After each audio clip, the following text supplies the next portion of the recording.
Terima kasih Tuhan, kasih-Mu selalu mempesona kehidupan kami. Kasih-Mu selalu melimpah atas hidup kami. Sebab itu kami datang untuk menyembah-Mu ya Tuhan. Haleluya. Terima kasih Yesus, terima kasih Tuhan.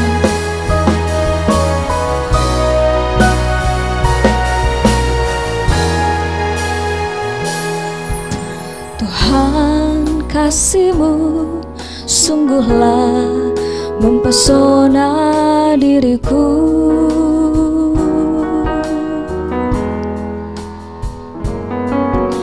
Tuhan, kuasa-Mu sungguhlah menggetarkan hatiku. Katakan kasih-Mu, kasih-Mu ya Tuhan, yang Kau limpahkan bagiku, lebih dari yang ku perlu.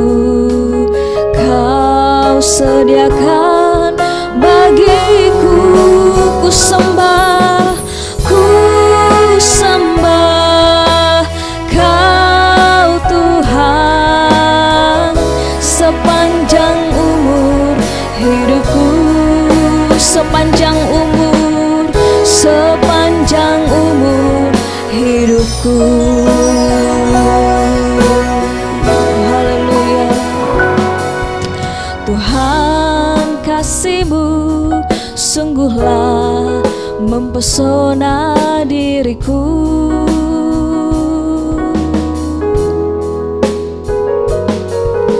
Tuhan, kuasa-Mu sungguhlah menggetarkan hatiku.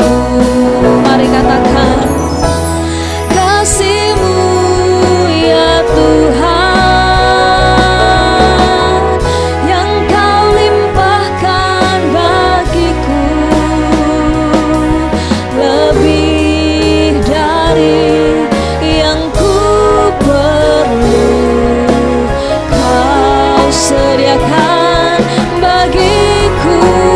Katakan, ku sembah, sembah Kau Tuhan sepanjang umur hidupku, sepanjang umur hidupku. Kasih-Mu ya Tuhan, kasih-Mu ya Tuhan, yang Kau limpahkan, yang Kau limpahkan bagiku, lebih dari yang ku perlu. Kau sediakan bagiku. Ku sembah Kau Tuhan sepanjang umur hidupku, sepanjang umur hidupku. Katakan, sepanjang umur, sepanjang umur hidupku.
Shalom Bapak Ibu Saudara, kembali kita berjumpa hari ini untuk menikmati kebenaran firman Tuhan. Mari kita siapkan hati kita dan kita berdoa. Dalam nama Tuhan Yesus Kristus, kami bersyukur buat kesempatan hari ini Tuhan berikan kepada kami untuk kami beribadah, menyembah dan juga mendengarkan firman. Tuhan lawat setiap kami, tawan hati kami, dan urapi kami sehingga kebenaran firman Tuhan kami dapat pahami, mengubah hidup kami, memberi pencerahan, dan membuat kami hidup bijak menjalani hidup yang Tuhan karuniakan. Terpujilah Tuhan, kami siap mendengar firman-Mu di dalam nama Tuhan Yesus Kristus. Haleluya. Amin. Shalom Bapak Ibu, firman Tuhan hari ini adalah Akulah kebangkitan dan hidup. Akulah jalan, kebenaran, dan hidup. Yesus itu adalah kehidupan. Bapak Ibu Saudara yang dikasihi Tuhan, telah kita pelajari sebelumnya pernyataan Allah kepada Abraham di dalam kitab Keluaran pasal 3. Akulah aku yang mengutus aku kepadamu. Aser Ehye.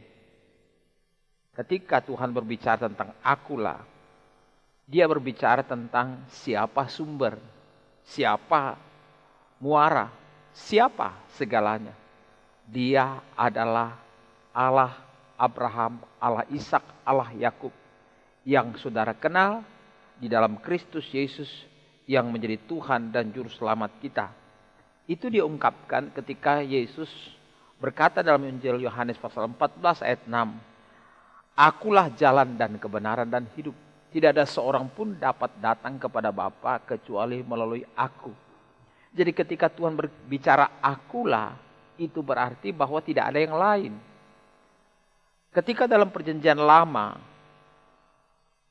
yang memberi otoritas kepada Musa untuk membawa orang Israel keluar dari perbudakan Mesir, Allah berbicara tentang Dia penginisiatif dan Dia yang memberi otoritas, Dia memberi kuasa kepada Musa. Dan itu sebabnya dengan tongkat yang ada di tangannya, Musa dapat melakukan banyak hal, tanda-tanda ajaib.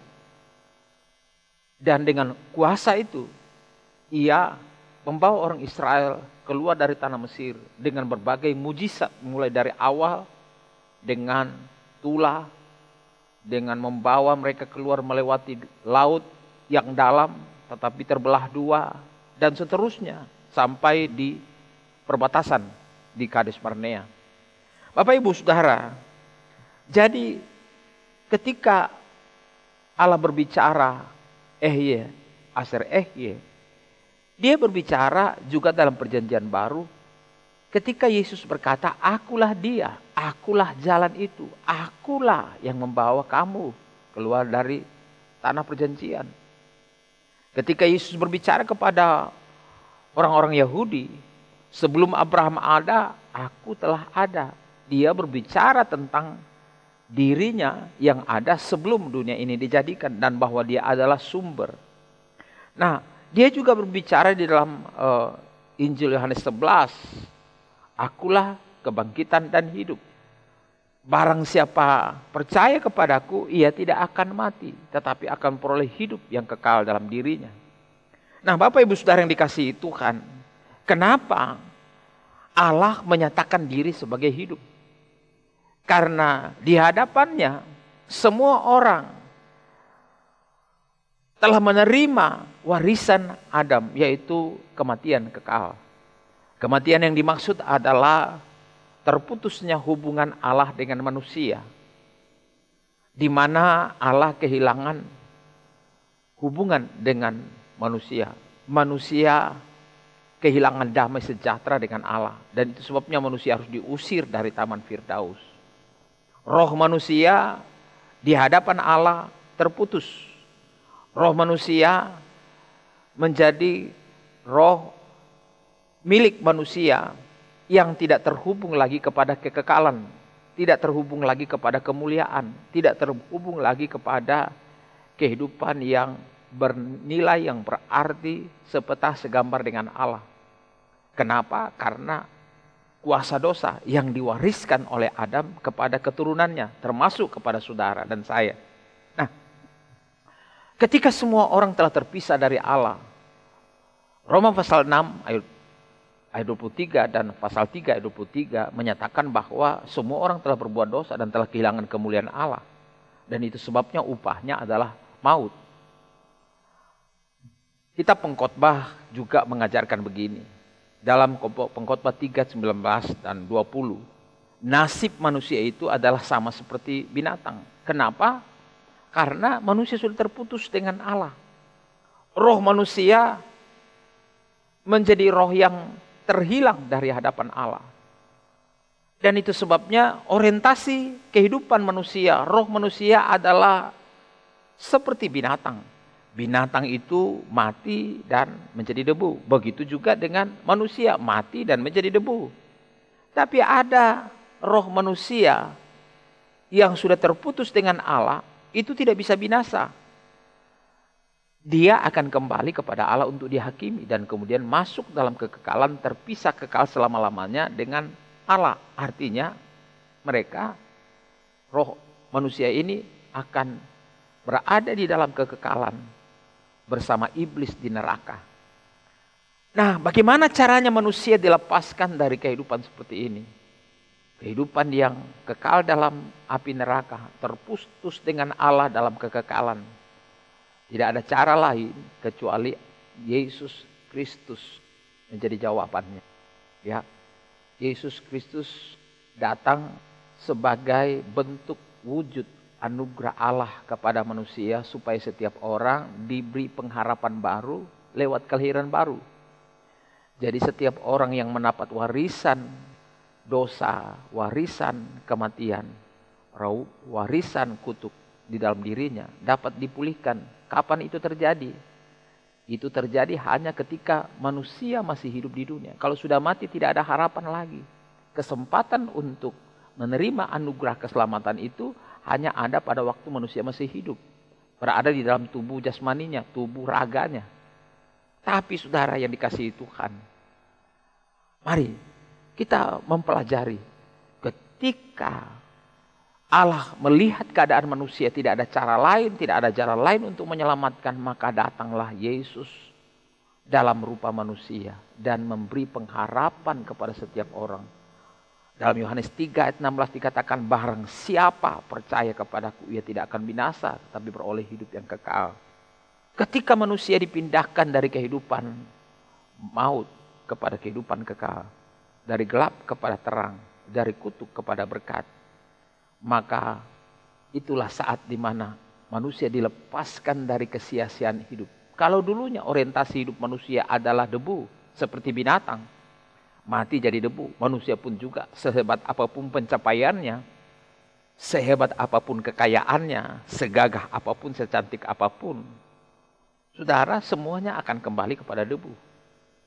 Dipelihara seperti apapun, dibiayai sedemikian rupa dengan cara apapun, dengan perawatan cara apapun, tetap satu saat keriput, mati, dan kemudian kembali kepada tanah liat.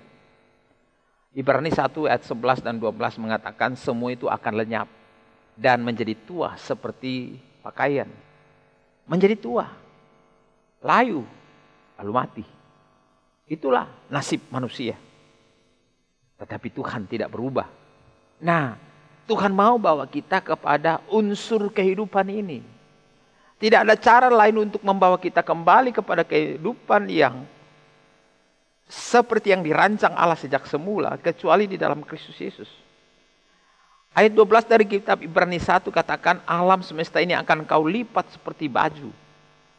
Semua kemuliaan, semua kehebatan, semua pencapaian manusia yang spektakuler dengan ilmu pengetahuan dan teknologi, itu dilipat seperti baju dan diganti dengan yang lain. Tetapi firman Tuhan berkata dalam ayat 12 bagian B, tetapi engkau Allah tidak pernah berubah dan hidupmu tidak akan berakhir. Nah, Bapak Ibu Saudara yang dikasihi Tuhan, dengarkan ini baik-baik. Sama seperti semua orang mati dalam persekutuan dengan Adam, demikian pula semua orang percaya kepada Yesus Kristus, bersekutu dengan Kristus, dapat dihidupkan kembali untuk memiliki kehidupan yang baru. Kehidupan yang tidak berorientasi lagi kepada debu seperti binatang, atau seperti seluruh ciptaan yang dilipat, lalu kemudian dibuang, hilang, dan diganti dengan yang baru. Allah memberikan kepada saudara sebuah pengharapan yang luar biasa dalam 1 Korintus 15 ayat 22. Sama seperti semua orang mati karena bersekutu dengan Adam, oleh karena warisan dosa Adam, warisan kutuk Adam, tetapi semua orang dapat dikembalikan kepada hidup persekutuan dengan Kristus. Lewat cara apa? Lewat menerima Kristus sebagai Tuhan dan Juru Selamat. Bapak Ibu, kalau saudara tidak memahami kebenaran ini, saudara terus berorientasi kepada apa yang akan binasa. Sungguh kasihan saudara hidup. Terlalu banyak orang tidak memahami kebenaran ini. Dari hadapan Tuhan semua hilang lenyap dan tidak ditemukan tempatnya. Manusia kembali kepada debu seperti binatang. Tapi ingat saudara, bahwa ada satu kebenaran seperti yang saya sampaikan sebelumnya, yang akan membawa dan mengubah kehidupan manusia, mengalami apa yang disebut transformasi kehidupan dari debu kepada kehidupan kekal, dari maut kepada hidup, dari gelap kepada terang, dari kutuk kepada berkat. Ada satu cara, yaitu datang kepada Yesus. Karena oleh karena perbuatan satu orang yaitu Adam, semua orang telah menerima hal-hal debu seperti tadi. Begitu juga kalau kita menerima Kristus, kita masuk ke dalam kehidupan Kristus, dibaptis ke dalam kehidupan Kristus, maka oleh perbuatan satu orang, perbuatan benar Kristus, maka semua orang memperoleh pembenaran dan semua orang memperoleh kehidupan, semua orang dipindahkan melalui penciptaan kembali di dalam Kristus Yesus. Semua ini hanya bisa terjadi dalam kehidupan manusia roh, saudara. Sayang sekali ada begitu banyak orang gagal paham tentang hal ini. Dan itu sebabnya mereka terus mengejar debu. Dia terus mengejar kegelapan, mengejar kefanaan, mengejar ketidakbenaran. Fata morgana, kelihatan ada tapi sebenarnya tidak ada. Coba saudara perhatikan, sehebat-hebatnya para pahlawan, tokoh-tokoh dunia, dalam pencapaian-pencapaiannya, mereka tetap manusia, yang kemudian sisa jasad dan sisa monumen-monumen kuburannya tetap ada sampai hari ini. Sisa cerita, kisah-kisah, monumen-monumen tempo dulu. Tapi percayalah, di dalam Kristus Yesus, saudara tidak mencari monumen. Saudara tidak akan menemukan monumen dalam hidup saudara. Saudara menemukan kehidupan yang tidak hanya sebatas monumen, tapi saudara hidup di dalam kebenaran, dalam kekekalan. Itulah yang Yesus bawakan kepada kita di dalam Kristus. Sangat disayangkan ada begitu banyak orang berorientasi kepada hal-hal seperti ini. Dalam Matius 16 ayat 26, Yesus berkata, apa gunanya kau mempunyai segala sesuatu di dunia ini, tetapi jiwamu binasa? Apa gunanya engkau memperoleh segala pencapaian, pujian, hormat, pengakuan, dan segala yang mulia, segala yang sedap, dan sebagainya. Tetapi engkau lupa bahwa itu hanya sampai kepada debu. Itu sama dengan orientasi binatang yang lahir, dan kemudian makan, minum, lalu kemudian mati. Apakah hidup saudara hanya sejauh itu? Hidup saya hanya sejauh itu. Orientasi hidup saudara hanya sejauh itu. Saya ingin membawa hati dan pikiran saudara untuk memahami bahwa hidup manusia itu tidak seperti binatang. Saudara diciptakan sepeta segambar dengan Allah, tetapi dosa telah menyebabkan saudara berorientasi kepada kebinasaan. Dan itu sebabnya banyak energi dihabiskan oleh manusia seumur hidupnya hanya untuk merawat dirinya, untuk membuat dirinya tetap kuat, tetap sehat, awet, kaya, dan menikmati segala sesuatu di dunia ini. Habis itu mati dan kemudian selesai. Apa gunanya tetapi jiwamu binasa? Artinya apa gunanya kau peroleh segala sesuatu tetapi kemudian hanya sejauh debu, dan kemudian nafas hidupmu itu masuk dalam kematian yang kekal atau dalam kebinasaan yang kekal, hukuman yang kekal. Tapi saudara, Yesus berkata, akulah kebangkitan dan hidup. Barang siapa percaya kepadaku, ia akan hidup walaupun dia sudah mati. Ini Yesus katakan kepada Marta ketika dia menangis di hadapan Yesus. Kenapa kau lambat datang? Kalau engkau ada, pasti saudaraku tidak mati. Tapi Yesus menjelaskan kepadanya, akulah kebangkitan dan hidup. Barang siapa percaya kepadaku, ia akan hidup walaupun sudah mati. Dan setiap orang yang hidup dan yang percaya kepadaku tidak akan mati selama-lamanya. Percayakan engkau hal ini? Jika engkau percaya, memang tubuhmu akan kembali kepada debu. Tetapi satu saat Tuhan akan mengganti dengan tubuh yang baru, tubuh yang penuh kemuliaan, seperti ketika Yesus bangkit dari kematian. Dan dia bangkit naik ke sorga, di mana Yesus berada, di situ pun saudara akan berada. Itu jaminan Yesus dalam Yohanes 14 ayat 1-3. Jadi saudara, datanglah kepada Yesus dan terima anugerah keselamatan di dalam Dia. Ketika saudara menerima Dia, saudara dibawa pada kehidupan yang kekal. Orientasi hidupmu pun juga berubah. Saudara makan, minum, pakai. Saudara bekerja dengan baik, penghasilan yang baik, rumah tangga yang baik. Saudara bahagia, saudara sejahtera. Tujuan hidupmu jelas. Dari Tuhan, oleh Tuhan, untuk Tuhan. Saudara diberkati, saudara dipakai oleh Tuhan untuk jadi berkat. Seperti ada lagu berkata, hidup ini adalah kesempatan. Jangan sia-siakan. Kesempatan itu hanya sekali. Berapa lama? Kita tidak tahu. Bisa 10, 20, 30, 40, 50, 60, 70. Syukur kalau 70. Menderita kalau 80. Apalagi 90. Jadi Bapak Ibu Saudara yang dikasihi Tuhan, hidup yang singkat jangan sia-siakan. Hidup yang singkat gunakan. Karena anugerah Allah bagi saudara itu berlaku hanya seumur hidup saudara. Sesudah itu tidak ada lagi kesempatan. Anugerah tertutup. Selesai.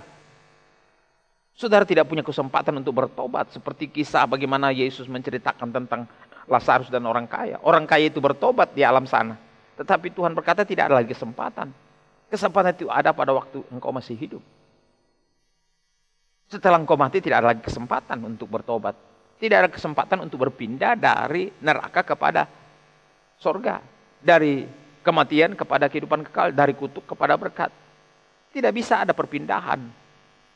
Tidak ada kesempatan. Kesempatan itu adalah ketika saudara masih hidup. Nah, apa yang saudara lakukan dengan hidup yang Tuhan karuniakan saat ini? Yesus menjamin bahwa ketika saudara terima Dia, Yohanes pasal 3 ayat 16. Begitu besar kasih Allah akan dunia ini sehingga dikaruniakan anaknya yang tunggal supaya barang siapa percaya kepadanya tidak binasa tapi beroleh hidup yang kekal. Hidup yang kekal ini pasti diberikan. Bukan semoga diberikan. Mudah-mudahan dapat kalau baik, kalau melakukan ini dan itu baru bisa. Tidak. Kau terima Yesus, kau bawa hidupmu dirubah, kau diciptakan baru. Orientasi hidupmu pun juga pasti berubah. Kalau tidak berubah berarti engkau tidak pernah mengalami kelahiran baru. Yesus berkata dalam Yohanes 20 ayat 28. Aku memberikan hidup yang kekal. Itu diberi. Bukan memberikan upah hidup kekal. Tidak. Aku memberikan sebagai hadiah, sebagai anugerah. Kepada siapa? Kepada mereka. Siapa yang percaya kepada Yesus Kristus. Dan mereka pasti tidak akan binasa sampai selama-lamanya. Dan seorang pun tidak akan merebut mereka dari tanganku. Jadi saudara, Yesus menjamin saudara ketika saudara percaya kepada Dia, Dialah kehidupan. Di luar Dia hanya ada kebinasaan. Di luar Dia hanya ada kehidupan tanpa harapan sama sekali. Di luar Dia hanya ada kutuk. Di luar Dia hidup saudara adalah debu. Debu kembali kepada debu. Habis perkara, nafasmu, rohmu kembali kepada Dia untuk dihakimi dan kemudian masuk neraka kekal selama-lamanya. Apakah itu yang menjadi tujuan hidup saudara? Bapak Ibu Saudara yang dikasihi Tuhan, saya percaya Yesuslah sumber kehidupan. Datanglah kepada Dia. Jika engkau percaya, engkau akan peroleh hidup yang kekal. Orientasi hidupmu berubah. Engkau tidak takut terhadap apapun. Tuhan pelihara engkau. Ketika engkau sudah ditebus menjadi milik Tuhan, dipindahkan dari gelap kepada terang, diciptakan menjadi manusia baru, apa yang terjadi? Orientasi hidupmu itu berubah. Jadi jangan sia-siakan hidup yang Tuhan karuniakan kepada saudara. Tuhan akan membawa engkau berjalan bersama Dia, mengalami kasih-Nya, mengalami kuasa-Nya, mengalami kebenaran-Nya. Hidupilah gaya hidup seperti itu. Bangun hidupmu sebagai orang yang telah ditebus. Bangun hidupmu sebagai orang dengan orientasi kehidupan yang lebih berarti. Jangan hanya orientasi debu. Semua akan kembali kepada asalnya. Tetapi saudara yang percaya kepada Dia tidak lagi berorientasi debu. Sementara tak berarti setara dengan binatang. Tapi saudara kembali kepada fitrah, citrah saudara sebagai peta dan gambar Allah. Tuhan memberkati saudara. Amin. Mari kita berdoa. Dalam nama Yesus hamba berdoa, lawatlah setiap pribadi yang hadir saat ini mendengar firman Tuhan. Lawat dengan kuasa-Mu, ubahkan hidup kami supaya kami terus bertumbuh dalam rancangan dan kehendak Tuhan. Tidak ada di antara kami yang binasa bersama dunia. Orientasi hidupnya tidak lagi menjadi orientasi hidup debu, orientasi kesia-siaan, orientasi keterpurukan, orientasi kegagalan, orientasi kematian yang kekal. Tapi orientasi kami adalah orientasi yang mulia, yang berarti dalam persekutuan dengan Allah, dalam kehidupan yang kekal. Itu sebabnya hidup kami akan berarti bagi kemuliaan Tuhan. Kami melayani bagi kemuliaan Tuhan. Kami bekerja bagi kemuliaan Tuhan. Kami berusaha untuk kemuliaan Tuhan.